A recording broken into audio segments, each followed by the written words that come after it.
Hello students, good morning.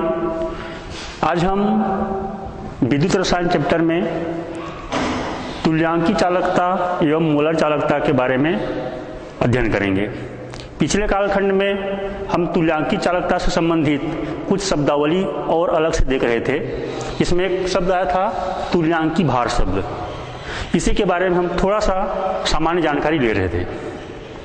अब इसी संबंधित थोड़ा सा हम आगे लेते हैं। इसमें आगे बढ़ाएं हम तुल्यांकी चालकता की परिभाषा। ये तुल्यांकी भार से संबंधित है, इसीलिए पूर्व कालखंड में इसके बारे में संक्षिप्त जानकारी दी गई थी। अब सीधा परिभाषा लिखें। देखिए यहाँ पर संक्षिप्त में दो प्रकार की परिभाषा बोल सकते हैं। इसमें पहला परिभाषा है किसी विद्युत अपघट्य विलयन की, किसी विद्युत अपघट्य विलयन की तुल्यांकी चालकता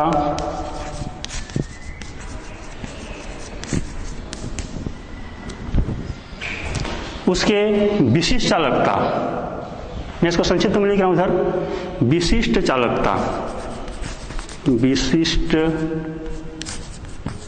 चालकता जिसको हम कप्पा के द्वारा व्यक्त करते हैं, और आयतन भी का गुणनफल है। यहां पर एक आयतन शब्द के लिए प्रयोग किया गया भी, वॉल्यूम, तो आयतन भी का गुणनफल है। जहां पर ये जो भी यहां पर लिखा गया है, जहां भी बराबर विलयन का वह आयतन, विलयन का वह आयतन जिसमें 1 ग्राम तुल्यांक विद्युत अपघट्य घुला है, विद्युत अपघट्य विलेय है,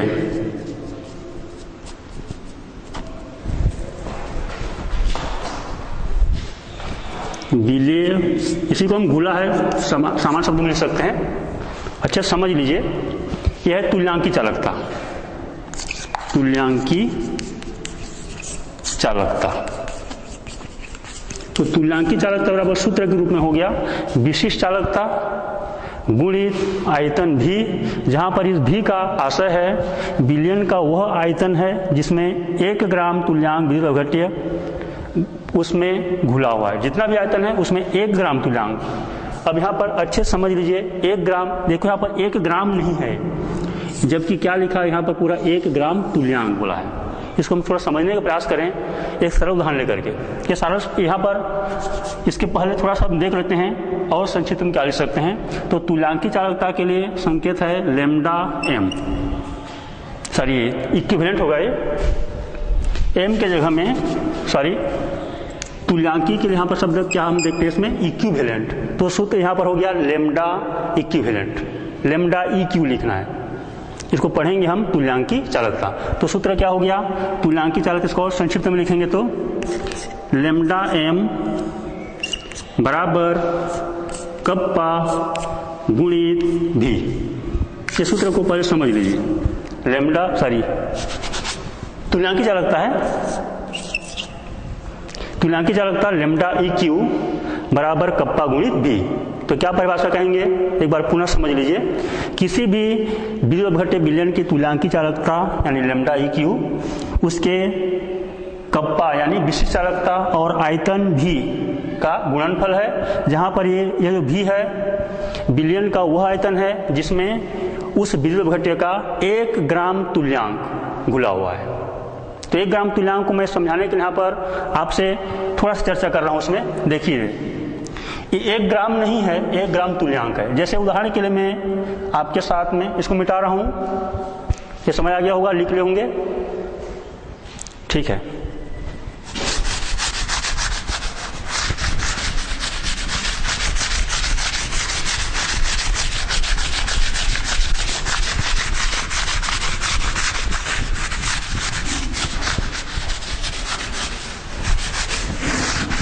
हाँ देखिए इधर से, मैं एक उदाहरण ले रहा हूँ समझने के लिए। उदाहरण के लिए सोडियम हाइड्रोक्साइड है, इसका तुल्यांकी भार, इसी को हम तुल्यांक चालकता भी कहते हैं।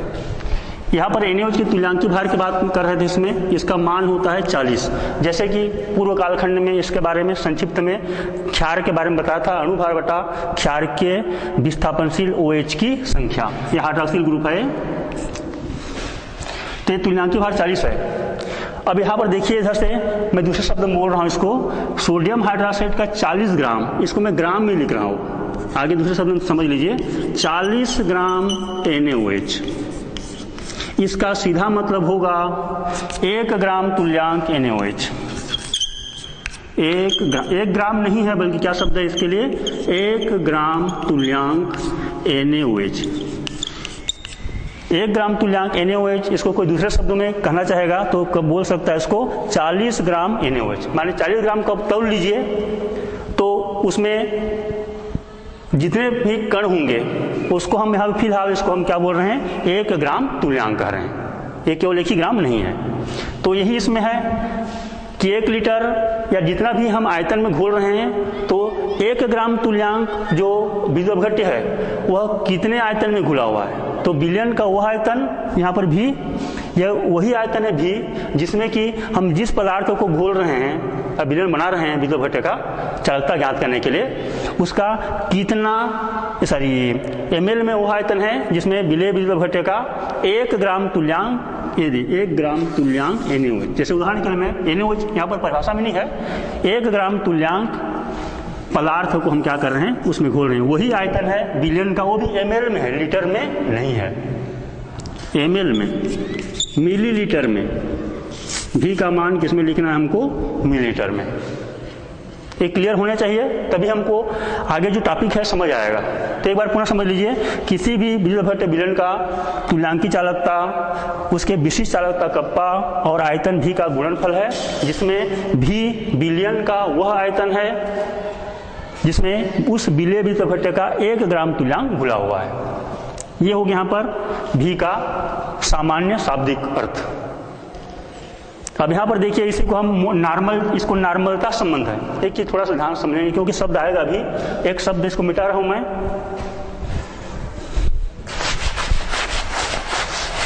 एक शब्द आता है इसमें नॉर्मलता, अंग्रेजी में हम नॉर्मलिटी कहते हैं, इसको संकेत के रूप में कैपिटल लिखते हैं। तो क्या है देखिए, 1 लीटर विलयन में, 1 लीटर विलयन, जिसको हम दूसरे शब्द में बोल सकते हैं 1000 ml, ये बिलियन का आयतन है, ये विलायक का नहीं है, किसका है, बिलियन का। तो 1 लीटर बिलियन में या 1000 ml बिलियन में कोई पदार्थ जो है जो घुला हुआ है वो कितने ग्राम तुल्यांक घुला हुआ है, कितने ग्राम तुल्यांक घुला हुआ है, इसी को हम क्या बोलते हैं, नॉर्मलता। बिलियन की सांद्रता को व्यक्त करने की एक विधि है इसमें। तो क्या कहा गया इसमें, 1 लीटर बिलियन में घुले हुए पदार्थ के, मैं संक्षिप्त में लिख रहा हूं, ग्राम तुल्यांक संख्या।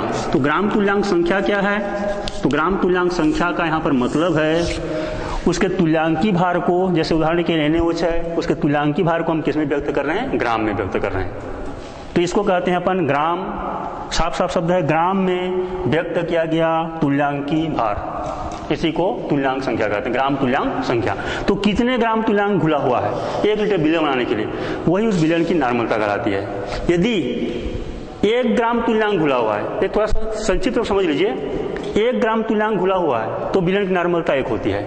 जैसे उदाहरण के लिए NaOH का हमने 40 ग्राम घोल दिया, NaOH का तौला हमने 40 ग्राम और पानी मिलाते मिलाते 1 लीटर कर दिया, पानी 1 लीटर नहीं, पानी मिलाते मिलाते 1 लीटर, तो जो विलयन बनेगा वो का कितना हो जाएगा, चूंकि 40 ग्राम NaOH का मतलब कितना है बताओ, 1 ग्राम तुल्यांक है, इसीलिए विलयन की नॉर्मलता कितनी होगी, 1N होगी, ये 1N हो जाएगी। यदि मैं इसी NaOH को बताता हूं, एक उदाहरण के तौर पर 20 ग्राम मैंने तौला, कितना ग्राम? 20 ग्राम। NaOH के बारे में बोल रहा हूँ मैं, दूसरे के बारे में बोल रहा हूँ। तो 20 ग्राम NaOH का मतलब क्या हो गया? उसका तुल्यांकी भार जितना 40 होता है उसका ठीक क्या है? आधा है। तो सूत्र क्या हो जाएगा यहाँ पर? n/2 या 1/2n या 1/2 को क्या लिखते हैं हम? 0.5 लिखते हैं। ये नॉर्मलता हो गया। मैं NaOH के संदर्भ में बोल रहा हूँ, यदि मैं 80 ग्राम तौलता हूँ, NaOH का कितना ग्राम? 80 ग्राम, और पानी मिलाते मिलाते 1 लीटर कर लिया, मानिए 1 लीटर विलयन बनाया, तो इसमें किसका मतलब, इसका मतलब क्या हो गया? 80 ग्राम NaOH का मतलब हो गया 2 ग्राम तुल्यांक NaOH। तो यहाँ पर कितना हो जाएगा? वो 2n हो जाएगा, क्योंकि इसी से रिलेटेड टॉपिक है। इसको हम नहीं समझेंगे तो हमको समझ नहीं आएगी इसमें। ये समझ आ गया होगा यहाँ तक कम से कम। अब आगे देखिए, यहाँ पर इसकी जो इकाई है, सूत्र होगा, किस प्रकार से निकलेंगे इसको हम देखेंगे इसमें।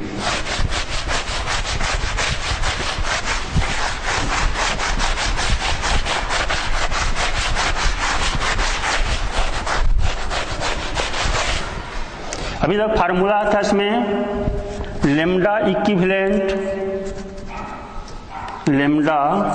इक्विवेलेंट या इसको तुल्यांकी चालकता कहेंगे, बराबर कप्पा, एक के नहीं है, कप्पा है, इसी के बारे में समझ रहे हैं हम, गुणित आयतन।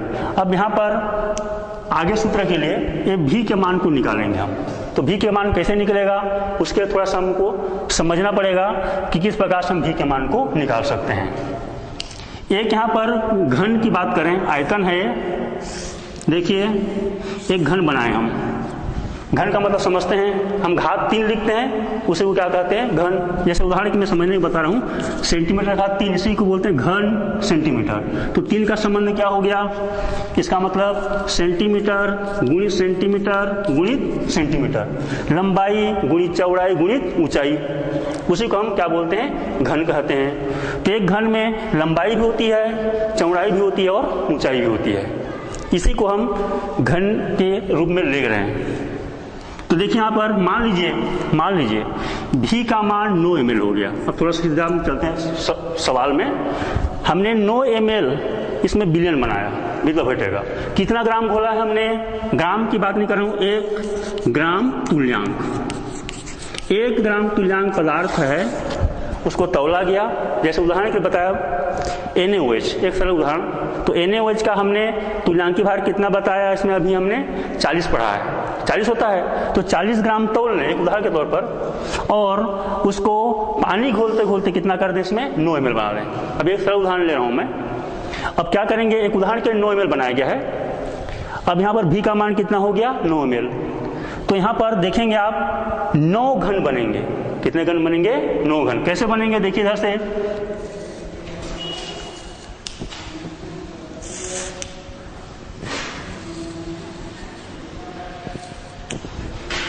एक घनाकार पात्र घन बना रहे हैं इसमें। इसको यहां पर डेढ़ जैसे बना लीजिए।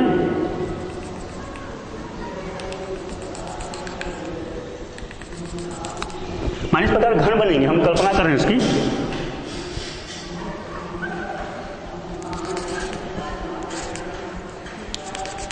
बीच से यहां पर भी 2 ठो ऐसा बना लीजिए, बीच में 2 लकीर कर देंगे। अब देखेंगे इसमें 1 2 3 4 5 6 7 8 9। मैं समझाने के लिए 1 2 3 4 5 6 7 8 9 लिख रहा हूं। ये क्या है? घन है, 9 ठो घन बने।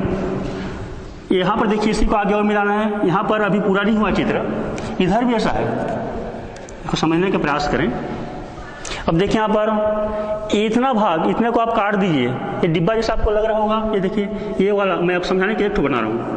ये देखिए इधर, ये जितना भाग है यहाँ पर, ये वाला भाग, यहाँ तक के भाग देखिए, एक तो डिब्बा है, जैसे एक डिब्बा होता है, इसको आप इधर मत गिनिए। ये देखो इधर, एक हो गया लंबाई, एक हो गया चौड़ाई। मैं समझाने बता रहा हूँ। ये वाला जो है अभी 1 सेंटीमीटर है, यहाँ से यहाँ तक। मैं ऐसा बनाने के यहाँ पर इसी को बता रहा हूँ, समझाने केवल इसी को। यहाँ से यहाँ तक, ये वाला यहाँ से यहाँ तक केवल कितना है? वो 1 सेंटीमीटर है। तीर चिन्ह लगा लेंगे सर। 1 सेंटीमीटर, ये भी 1 सेंटीमीटर और ये भी 1 सेंटीमीटर।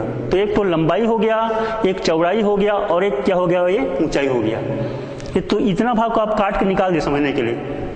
तो कितना हो गया बताओ? ये 3 सॉरी 1 घन सेंटीमीटर, इतना जो एरिया हो रहा है कितना हो गया, ये एक एरिया तो नहीं कहेंगे, उसका जो आयतन है वो कितना हो गया 1 घन सेंटीमीटर, 1 क्यूब सेंटीमीटर। तो 1 घन सेंटीमीटर बिलियन यहीं पर, यहाँ पर, तो यहाँ पर जब 9 ml मिलाएंगे तो ऐसा कितने घन बनेंगे, 9 ठो। इसी को यहाँ पर उदाहरण के रूप में लिया गया है। 1 घन ये बन गया, दूसरा घन, ये पूरा तीसरा घन, ये भी इसी से जुड़ा हुआ है। आधा तो दिखाई दे रहा है अपन को, पीछे वाला इधर साइड से दिखाई दे रहा है, ये चौथा वाला इतना भाग, 5वां 6वां, ये 7वां भाग, और ये 8वां और ये 9वां, 9 घन बनेंगे। तो जितने हम आयतन मिलाएंगे उतने घन बनेंगे। हम समझने के पहले, क्योंकि 9 आसानी से हमको समझ आएगी, यदि हम 6 कहेंगे 2 कहेंगे तो हमको थोड़ा सा स्पष्ट समझ नहीं आ पाएगा, इसीलिए हम इसकी चर्चा कर रहे हैं इसमें। तो 9 घन बन गए यहाँ पर, तो 9 ml बनाए, 9 ml मिलाए और उसमें कितना पदार्थ घुला हुआ है, 1 ग्राम तुल्यांक पदार्थ। अब यहाँ पर परिभाषा की दृष्टि से देखेंगे तो एक कितना हो गया यहाँ पर, कप्पा गुणित क्या हो गया 9, अभी ml तो है ही है, 9 गुना हो गया, विशिष्ट चालकता का कितना गुना हो गया, वो 9 गुना, तो कप्पा गुणित 9, ये क्या हो गया यहाँ पर इसका तुल्यांकी चालकता का मान। तो अब यहाँ पर देखेंगे कि इसका फार्मूला क्या होगा, ये समझ आ गया होगा। 1 घन बनाए, उसमें 1 ग्राम तुल्यांक घुला हुआ है, तो कप्पा गुणित 1। मान लो 9 घन बन गया जिसमें 1 ग्राम तुल्यांक पदार्थ उपस्थित है, तब यहाँ पर क्या हो जाएगा, वो कप्पा गुणित 9, उतना गुना बनेगा। तो ये सूत्र सीधा सीधा सूत्र हो गया, तुल्यांकी चालकता बराबर कप्पा गुणित डी। आगे चलें, इसी के सवाल को आंकिक प्रश्न, आखिरी आंकिक प्रश्न क्या मतलब, इकाई निकालना हमको, तो किस प्रकार से निकालना, भी के मान को निकालना है, किसके मान को निकालना है, भी। उस भी में भी क्या है, बिलियन का वह आयतन है जिसमें 1 ग्राम तुल्यांक घुला हुआ है, इस ध्यान समझेंगे। तो ये भी का मान कैसे निकालेंगे, उसके लिए यहाँ पर सीधा सीधा चलते हैं, आगे लिखेंगे उसके नीचे में, यहाँ तक लिखने के बाद में नॉर्मलता की परिभाषा से, नॉर्मलता के परिभाषा से ये चित्र ही बना ले रहे हैं, क्योंकि इसी के आधार पर समझेंगे इसमें। तो नॉर्मलता की परिभाषा से क्या होता है, नॉर्मलता की परिभाषा अभी बताया गया कि 1000 ml बिलियन, या इसी को हम 1 लीटर कहते हैं। तो हम चूंकि अभी ml में बोल रहे हैं, घन सेंटीमीटर की बात कर रहे हैं, तो आजकल घन सेंटीमीटर और ml लगभग बराबर हैं, इसीलिए ml बराबर सेंटीमीटर के रूप में लिखा जाता है। तो 1000 ml बिलियन में मान लेते हैं, माना, इसको माना को मैं शुरू में लेता हूँ, माना 1000 ml बिलियन में C ग्राम तुल्यांक, ये ध्यान समझेंगे सबको। C माने सांद्रण, C माने कॉन्सेंट्रेशन, C ग्राम तुल्यांक बोला, वो कुछ भी हो सकता है, 1 ग्राम, आधा ग्राम, 2 ग्राम, 0.5 ग्राम, 0.25 ग्राम, 0.002 ग्राम, आप कुछ ही बोलिए। तो जितना ग्राम, वो भी ग्राम ये तुल्यांक में है, जितना ग्राम तुल्यांक हमको घोलना चाहिए, 1 ग्राम तुल्यांक हो चाहे कुछ भी हो, हम कभी 1 ग्राम तुल्यांक कितने में आयतन में घुला हुआ है, इसी को हम यहाँ पर निकालने जा रहे हैं। तो आधार है 1000 ml बिलियन में C ग्राम तुल्यांक, इसको क्या समझेंगे हम, C ग्राम तुल्यांक विलेय पदार्थ, वो भी विद्युत अपघट्य का, विलेय विद्युत अपघट्य घुला है, अपघट्य विलेय है, या इसको सरल शब्द में यहाँ पर लिख रहे हैं, इसमें घुला है। तो बताइए यहाँ पर इसी के आधार पर हमको निकालना है कि यहाँ पर आयतन को निकालना है, बिलियन का वह आयतन जिसमें 1 ग्राम तुल्यांक घुला है। तो हमको चूंकि ml में आयतन को निकालना है, इसी को मैं उल्टा बोल रहा हूँ आगे, क्या, या C ग्राम तुल्यांक, C ग्राम तुल्यांक, या लिखा हूं यहां पर, इसको मैं इस रूप में लिखा हूं, C ग्राम तुल्यांक घुला है, किसका है, वो विलेय अपघट्य का है, मैं पूरा नहीं कहूं क्योंकि ऊपर में लिख चुका हूं। किसमें घुला है बताओ, 1000, अब इसको ml को बदल करके शब्द बोल रहा हूं मैं, घन सेंटीमीटर, घन सेंटीमीटर बिलियन में साफ साफ लिखे हुए, क्योंकि इसी से रिलेटेड है। 1 C ग्राम तुल्यांक घुला है 1000 ml, कहां से हम समझे इसको, नॉर्मलता की परिभाषा से, यही नॉर्मलता की परिभाषा है। तो बताइए यहां पर 1 ग्राम तुल्यांक, 1 ग्राम तुल्यांक, केवल 1 ग्राम नहीं लिखना है, क्या लिखना है हमको, ग्राम तुल्यांक लिखना है। तो 1 ग्राम तुल्यांक कितने में घुलेगा बताइए। तो एक ही नियम में हो गया 1000 बटा CEQ, 1000 बटा CEQ। इसको हम ग्राम तुल्यांक या सांद्रण कह रहे हैं। क्या है इधर, ये सब घन सेंटीमीटर। इसको ध्यान समझेंगे एडिक नियम में, इधर जो लिखा है वही इधर है, सब बार बार लिखने की जरूरत नहीं है। अब देखिए यहाँ पर परिभाषा के अनुसार में 1 ग्राम तुल्यांक कितने में घुल गया, 1000 बटा C ग्राम तुल्यांक घन सेंटीमीटर में। और हम परिभाषा के अनुसार देख रहे हैं 1 ग्राम तुल्यांक जितने में घुलता है वह भी के बराबर होता है। परिभाषा में मैंने अभी देखा है, यहाँ पर परिभाषा पढ़े देखो इधर एक बार पुनः। विशिष्ट चालकता और आयतन भी का गुणनफल है, जिसमें भी बिलियन का वह आयतन है जिसमें 1 ग्राम तुल्यांक घुला हुआ है। तो देखिए यहाँ पर 1 ग्राम तुल्यांक घुला हुआ है, कितना है ये आयतन इतना है, 1000 बटा CEQ घन सेंटीमीटर। तो मान सकते हैं सीधा भी, क्या है भी, कहाँ से, परिभाषा से, परिभाषा से हम तुल्यांकी चालकता की परिभाषा लिख रहे हैं उसी से है। तो भी बराबर कितना हो गया, ये मान है 1000 बटा C ग्राम तुल्यांक घन सेंटीमीटर। इसको पॉइंट आउट कीजिए यहाँ से, यही इसका मेन है भी का मान। अब इसी को यहाँ पर हम लिखेंगे, पहले इसको नोट कर लीजिए।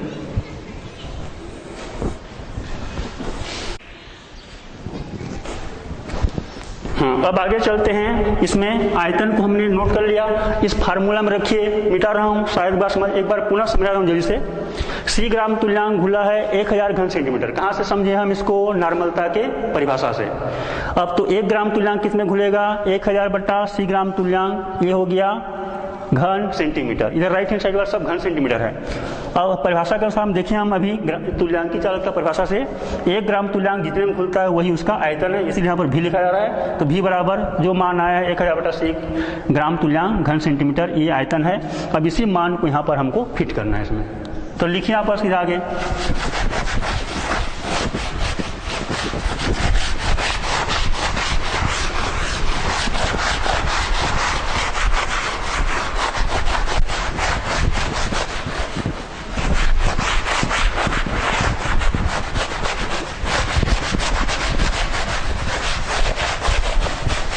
चलिए आगे लिखते जाएंगे। तुल्यांकी चालकता बराबर कप्पा गुणित भी, कप्पा गुणित भी का मान अभी हम लोग इसमें ज्ञात किए हैं, कितना आया था 1000 बटा CEQ, C ग्राम तुल्यांक घन सेंटीमीटर। और यही जो है आगे इसको देखेंगे इसमें हल करने के लिए। अब हमको एक मुख्य सूत्र मिल गया यहाँ पर C ग्राम तुल्यांक, ये तुल्यांकी चालकता की सूत्र के लिए मुख्य सूत्र, कप्पा गुणित 1000 बटा CEQ घन सेंटीमीटर। इसी को हम दूसरे शब्दों में नॉर्मलता कहते हैं, या लिख रहे हैं, या तुल्यांकी चालकता बराबर विशिष्ट चालकता कप्पा गुणित 1000 बटा CEQ का सीधा सीधा मतलब है यहाँ पर नॉर्मलता। नॉर्मलता के यहाँ पर संकेत क्या होता है, n। मैं समझने के यहाँ पर कोष्ठक में लिख दे रहा हूँ, ये n मतलब नॉर्मलता है। और यहाँ पर ऑलरेडी सूत्र में क्या है, यहाँ पर घन सेंटीमीटर। अब जब सूत्र लिखाएंगे तो डायरेक्ट हम 1000 लिख सकते हैं, बाद में जब इकाई की आवश्यकता पड़ेगी तो हमको घन सेंटीमीटर यहाँ पर लिखना पड़ेगा इसमें। चलिए, ये 2 प्रकार के हमको सूत्र प्राप्त हो गए इसमें। अब इसमें इकाई लिखते हैं, आगे लिख लीजिए। जैसे हम लोग ज्ञात कर रहे थे पिछले टाइम कि विशिष्ट प्रतिरोध विशिष्ट चालकता, वैसे इसका भी हमको तुल्यांकी चालकता का भी क्या ज्ञात करना है, इकाई। तो सूत्र लगाइए इसमें सीधा, तुल्यांकी चालकता बराबर कप्पा का इकाई क्या होता है, कप्पा का इकाई पढ़ चुके हम, उसमें होता है ओम का इनवर्स सेंटीमीटर का इनवर्स, प्रति ओम प्रति सेंटीमीटर, ये हो गया विशिष्ट चालकता। आगे है गुणित, देखो 1000 तो संख्या है, हमको उसका 1000 क्या है, ये घन सेंटीमीटर है। इसलिए यहाँ पर मैं अभी जानकारी के लिए पहले से यहाँ पर इसको मिटाए नहीं हूँ उसमें। इसको अंक को नहीं लिखेंगे, किसको लिखेंगे? 1000 है क्या? घन सेंटीमीटर। ये हो गया यहाँ पर घन सेंटीमीटर। नीचे में ये नॉर्मलता है, इसी के यहाँ पर ग्राम तुल्यांक शब्द आते हैं। CEQ का मतलब क्या होता है? ग्राम तुल्यांक।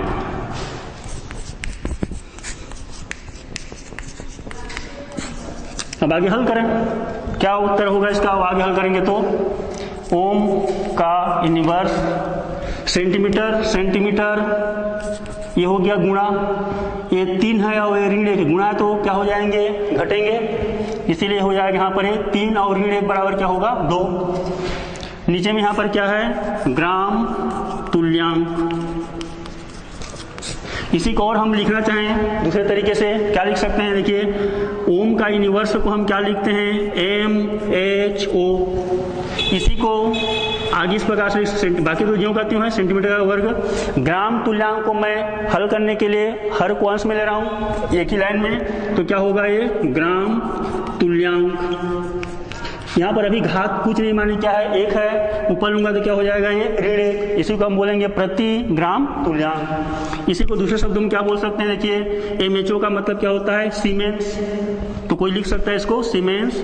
सेंटीमीटर स्क्वायर ग्राम तुल्यांक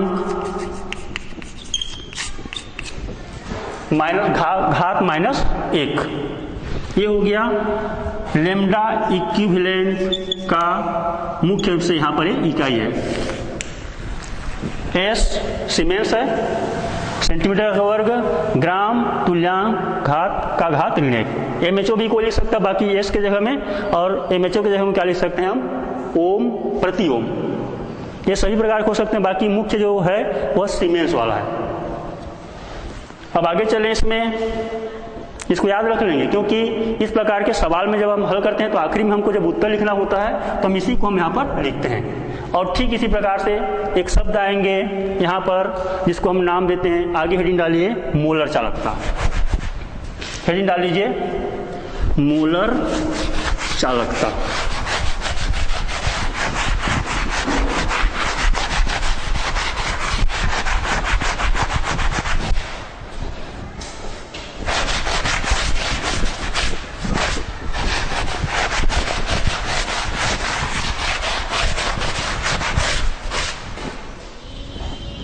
मोलर चालकता, इसी को हम और बोलते हैं आणविक चालकता। आणविक चालकता, और इसका संकेत है इस प्रकार से, सेम ठीक उसी प्रकार से लेम्डा तुल्यांकी के शब्द में यहाँ पर जगह है मोल, मोलर शब्द से बना है, इसीलिए हम क्या लिखते हैं? हम इसको स्मॉल m। ऐसा लेम्डा m लिखा रहेगा, इसको क्या पढ़ेंगे हम? मोलर चालकता पढ़ेंगे। अब परिभाषा ठीक उसी प्रकार से, कैसे? किसी भी विद्युत अपघट्य विलयन की मोलर चालकता उसके विशिष्ट चालकता कप्पा और आयतन V का गुणनफल है, जहां पर V क्या चीज है? विलयन का वह आयतन है जिसमें विलय विद्युत अपघट्य का 1 ग्राम मोल, यहां समझेंगे 1 ग्राम तुल्यांक था, इसके जगह में क्या शब्द आएगा? 1 ग्राम मोल घुला हुआ है, 1 ग्राम मोल घुला है, वही आयतन है। इसको मैं पूरा नहीं लिख रहा हूं, ठीक उसी प्रकार से जगह में आप लिख दिए। ये किसका है? यहाँ पर विलेय पदार्थ, विलेय विद्युत अपघट्य का है, विलेय विद्युत अपघट्य का 1 ग्राम तुल्यांक घुला है, वही आयतन है, वह आयतन जिसमें विलेय विद्युत अपघट्य का 1 ग्राम तुल्यांक घुला है, वही V का मान है। अब आगे हल करें, चलिए। ठीक, उसमें आपको इसमें संशय नहीं है, बिल्कुल आप सेम ऐसे लिखते रहेंगे। V बराबर क्या होता है? तो मैं डायरेक्ट हल नहीं कर रहा हूं, उसमें केवल मान को हल करेंगे इसमें। तो यहाँ पर कप्पा गुणित V का मान अभी हम लोग हल किए थे तुल्यांकी चालकता के लिए 1000 बटा क्या था? C ग्राम तुल्यांक आया था, इसके जगह में यहाँ पर C ग्राम मोल, तो ही है 1 ग्राम मोल। 1 ग्राम के जगह में हम क्या बोलेंगे? इसको ग्राम मोल। सांद्रता, कॉन्सेंट्रेशन, सांद्रता है वो भी मोलों के आधार पर, जैसे तुल्यांकी संख्या के आधार पर था, ये मोलों की संख्या। और इसी को हम बोलते हैं, एक दूसरा परिभाषा आता है मोलरता। पहले समझ लीजिए। जैसे नॉर्मलता था वैसे एक शब्द क्या आते हैं यहाँ पर, मोलरता, जिसको हम कैपिटल एम के द्वारा दर्शाते हैं। तो क्या है, 1 लीटर बिलियन, ठीक इसी प्रकार से 1 लीटर बिलियन है, उस 1 लीटर बिलियन में जो विलेय पदार्थ है उसका जितना ग्राम यहाँ पर मोल, ग्राम मोलों की संख्या, किसका ग्राम मोलों की संख्या, विलेय पदार्थ का जो घुला हुआ है, उसी को हम क्या बोलते हैं, उस विलयन की मोलरता कहते हैं। ग्राम तुल्यांक की जगह में ग्राम मोलों की संख्या आएगा। अब आगे इसको समझें, इसमें दूसरे तरीके से क्या लिख सकते हैं, यहाँ पर ये मोलरता है, जैसे नॉर्मलता लिखे तो उसके लिए क्या आ जाएगा, मोलरता, एक फार्मूला बन गया। उसी प्रकार से लेमडा एम मोलर चालकता बराबर विशिष्ट चालकता कप्पा गुणित 1000 बटा, इसके जगह हमें क्या लिखेंगे हम, मोलरता, एम बराबर यहाँ पर ये लिखा हुआ है मोलरता है, साइड में आप लोग इधर लिख लेंगे, एम बराबर, यहाँ पर एम का मतलब है मोलरता। अब इकाई लिख लीजिए, तो इकाई में क्या करेंगे, पूरा ज्यों का त्यों रहेगा, जो ग्राम तुल्यांक प्रति ग्राम तुल्यांक उसकी जगह में क्या हो जाएगा, प्रति ग्राम, सॉरी ग्राम प्रति मोल हो जाएगा। तुल्यांक को हटा दीजिए और ग्राम मोल लिख दी इसमें।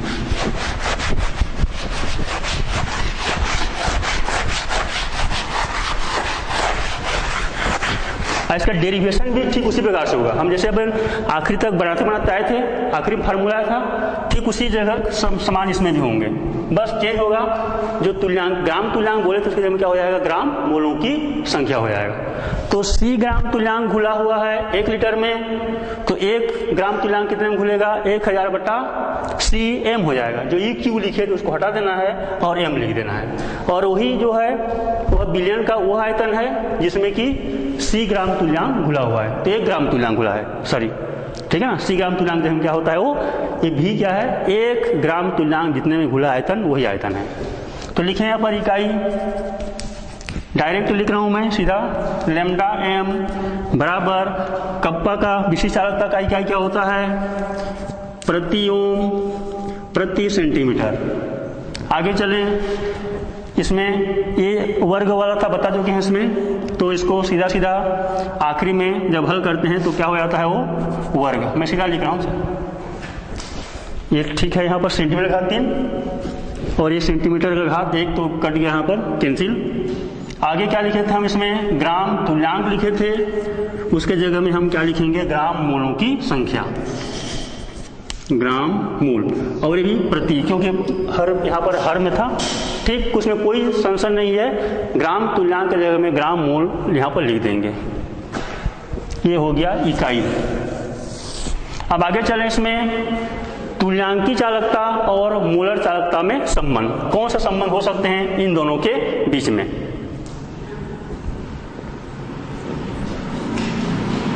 लेमडा एम और लेमडा ई क्यू में संबंध, इसको शब्दों में कहेंगे तो क्या कहेंगे, मोलर चालकता और तुल्यांकी चालकता में संबंध। तो क्या संबंध है, तुल्यांकी चालकता का मान मोलर चालकता का मतलब हो गया यहाँ पर लेमडा एम के संयोजकता के गुणनफल के बराबर होते हैं। संयोजकता के यहाँ पर संकेत है, यहाँ पर जेड, यहाँ पर लिख लेंगे समझने के लिए, जहां पर जेड का मतलब संयोजकता। यह सूत्र हो गया, तुल्यांकी चालकता बराबर मोलर चालकता गुणित संयोजकता। और इस प्रकार से हम आगे इसको हल करेंगे। हमको यहाँ पर क्वेश्चन भी प्राप्त हो सकते हैं, और यहाँ पर इसके अलावा थोड़ा सा हम ध्यान रखेंगे, इसमें इसको मिटा रहा हूं।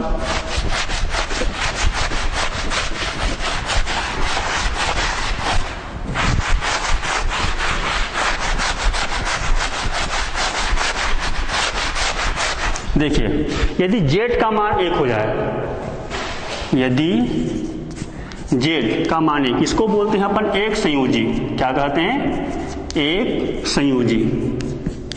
एक संयोजी जो बीजोघट्य पदार्थ है उसके लिए है।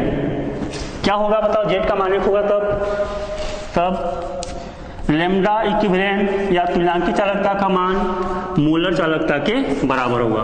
कब? यदि वह एक संयोजी होगा। जैसे उदाहरण के लिए हम लिखें NaCl, एक संयोजी है, देखिए एक ही प्लस एक ही माइनस है इसमें, तो एक संयोजी है। उसी प्रकार से KCl, ये भी एक संयोजी है, प्लस में एक ही प्लस है एक ही माइनस भी है। इसीलिए यहाँ पर जब इसके लिए रखेंगे तो NaCl का जितना ग्राम तुल्यांकी चालकता होगा उतना ही क्या होगा, मोलर चालकता का मान भी होगा। उसको अलग से हल करने की जरूरत नहीं है इसमें। और जो द्विसंयोजी होगा तो गुणा क्या करेंगे, 2 से, त्रिसंयोजी होगा तो 3 से, इस प्रकार से क्रमशः हम बढ़ते जाएंगे। ऐसे सामान्यतः 2 या 1, 2 और 3 अधिकांशतः उपयोग में आते हैं। अब इसके अलावा एक छोटा सा यहाँ पर एक और है, इसमें आवेशों की संख्या कितनी होंगी, यहाँ पर ध्यान समझेंगे। इसके अलावा ये तो हो ही गया, इसमें यहाँ तक हम पढ़ ही लिए। अब आगे यहाँ पर है कुल आयनों की आवेश, कुल आयनों की आवेश। इसके लिए क्या फार्मूला देखिए इससे बनेगा। इसमें होता है सूत्र सीधा सीधा, कुल आयनों की आवेश बराबर लैम्डा m बटा लैम्डा इक्विवेलेंट। ये हो गया तुल्यांकी चालकता बटा क्या है यहाँ पर, मोलर चालकता बटा तुल्यांकी चालकता। इससे हम क्या ज्ञात कर सकते हैं, कुल आयनों की आवेश। जैसे यहाँ पर उदाहरण के लिए 1-2 उदाहरण लेते हैं इसमें। NaCl, तो NaCl के यहाँ पर लैम्डा m बटा EQ का मान रखेंगे तो हमको यहाँ पर प्राप्त कितना होगा, 1 होगा। उसी प्रकार से कुछ द्विसंयोजी की बात करें अपन, जैसे बेरियम क्लोराइड BaCl2, तो यहाँ पर आप हल करेंगे इसमें, उसके तुल्यांकी चालकता का मान निकालिए और उसके मोलर चालकता, तो मोलर चालकता बटा तुल्यांकी चालकता करेंगे तो हमको यहाँ पर प्राप्त कितना होगा, 2 होगा। उसी प्रकार से Al2, चलिए एल्यूमिनियम सल्फेट का एक एग्जाम्पल लेते हैं। एल्यूमिनियम सल्फेट फार्मूला Al2 कोष्टक में SO4 थ्राइस। इसमें आप देखेंगे जब इसी प्रकार से निकालेंगे तब हमको मिलेगा, इसमें 6 मिलेगा। कैसे 6 मिलेगा, थोड़ा देखिए इधर से। एक एल्यूमिनियम में 3 प्लस, तो ये 3 दूनी कितना हो गया, 6। उसी प्रकार से इसमें भी सेम है। एक सल्फेट में अलग से लिखेंगे तो 2 माइनस है, तो 3 से गुणा कर 3 दूनी 6 माइनस। तो ये जो 6 संख्या यहाँ पर, यहाँ से हम प्राप्त कर सकते हैं सीधे सीधे। तो उसके तुल्यांकी चालकता, मोलर चालकता बटा तुल्यांकी चालकता करेंगे तो क्या दर्शा रहा है यहाँ पर, कुल आयनों की आवेश को बता रहा है। टोटल जो आयन है उसमें कितने आवेश हैं ये यहाँ पर बता रहा है। अब इसी संबंधित एक छोटा सा हम आंकिक प्रश्न लेते हैं जिसमें मोलर चालकता की गणना हमको प्राप्त होगी।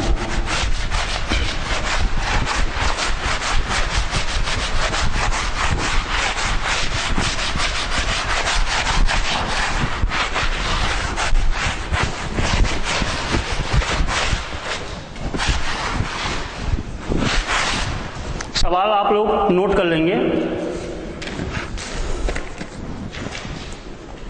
प्रश्न है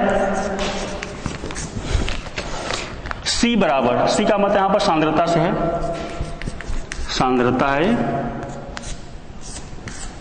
इसका मान है इसमें 0.02 मोल प्रति लीटर। कोई पदार्थ है उसकी सांद्रता का मान 0.02 मोल प्रति लीटर है। साथ साथ इसमें कप्पा, कप्पा का मतलब क्या हो गया यहाँ पर, विशिष्ट चालकता, विशिष्ट चालकता। इसका मान यहाँ पर दिया हुआ है इसमें 2.48 गुणित 10 का घात ऋण 3, और कप्पा के सब जानते हैं इसकी इकाई ओम का इनवर्स, सेंटीमीटर का इनवर्स।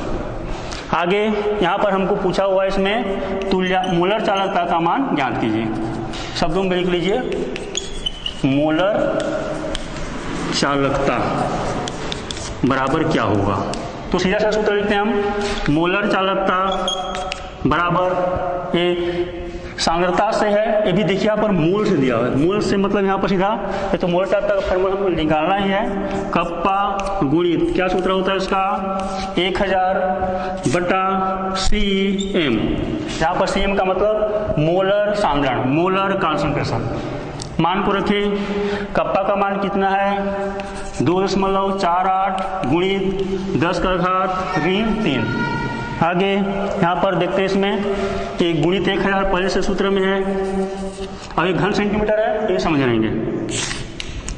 आगे इसमें मोलर सांद्रण कितना मोल घुला हुआ है यहाँ पर 0.02। अब इसको हल करें तो क्या लिख सकते हैं, देखिए सरल रूप में 2.48 गुणित ये 10 का घात ऋण 3, इसको हम लिखे 10 का घात कितना हो गया, ये 3, 1000 है, 10 का घात कितना हो गया 3, 1 0 2 0 3 0 क्या होगा यहाँ पर।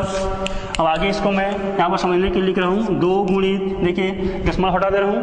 ऐसे तो आप एक काम कर सकते हैं, देखिए ये दशमलव के बाद 2 अंक है, 4 और 8 2 अंक है, इधर भी दशमलव के बाद 0 और 2 है, तो हम इसको सीधा सीधा हटा सकते हैं। ये 248 हो जाएगा और ये 002 माने क्या हो जाएगा 2 हो सकता है। मैं इसको इस प्रकार से लिख दे रहा हूँ, चलिए 10 के घात में 2 गुणित 10 का घात कितना होगा, उसके सामने में 1 0 2 0 है तो क्या हो जाएगा -2 हो जाएगा। इस प्रकार से अब आगे हल करेंगे तो क्या बनेगा, यहाँ पर ये 10 का 3 और ऋण 3 और 10 का 3 कैंसिल हो जाएगा, माने 10 का घात 3 और -3 बराबर क्या हो जाएगा 0 हो जाएगा। ये वो खत्म हो गया, यहाँ पर कैंसिल। क्या बचा 10 का घात 3 ऋण 2, 10 का घात ऋण 2 को ऊपर लाओगे तो क्या बनेगा 10 का घात 2 हो जाएगा। ये जो ऋण वाला है ऊपर जाकर क्या हो जाएगा धन हो जाएगा। ये कैंसिल हो चुका है, इसलिए मैंने लिख रहा हूँ उसको। इधर क्या बचा है 2.48 गुणित 10 का घात 2 और नीचे में क्या बचा है यहाँ पर 2। इसको हल करें, इसके आगे में है ये 2 से भाग दे दो, 2 1 कम 2 दशमलव 2 दूनी 4 और 2 चौके 8 गुणित 10 का घात कितना हो गया ये 2।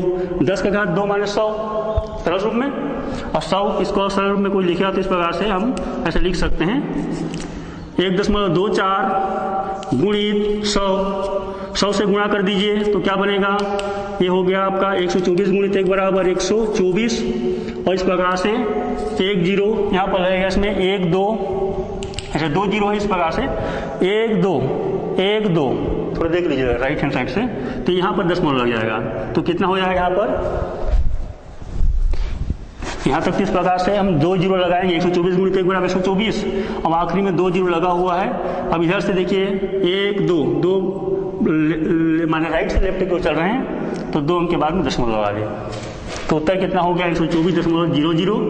और आखिरी में इकाई क्या होगा इसका, मोलर चालकता के लिए इकाई लिख लेंगे सेम ऐसा, इसमें ये हो जाएगा, इसको यहीं पर लिख रहा हूं मैं आगे 124.00 या केवल हम 124 भी लिख सकते हैं। आगे लिखेंगे तो हो गया ये ओम का इनवर्स या सीमेंस लिख दीजिए इसी क्रम में, सीमेंस सेंटीमीटर का वर्ग ग्राम मोल का घात ऋण 1, ये इसका होगा उत्तर।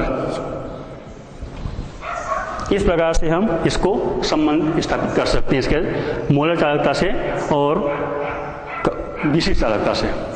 इसी प्रकार से और कोई भी आंकिक प्रश्न इस ऐसे ही मान बदलेंगे तो हम इसको इस प्रकार से बना सकते हैं, केवल मान को रखना है हमें।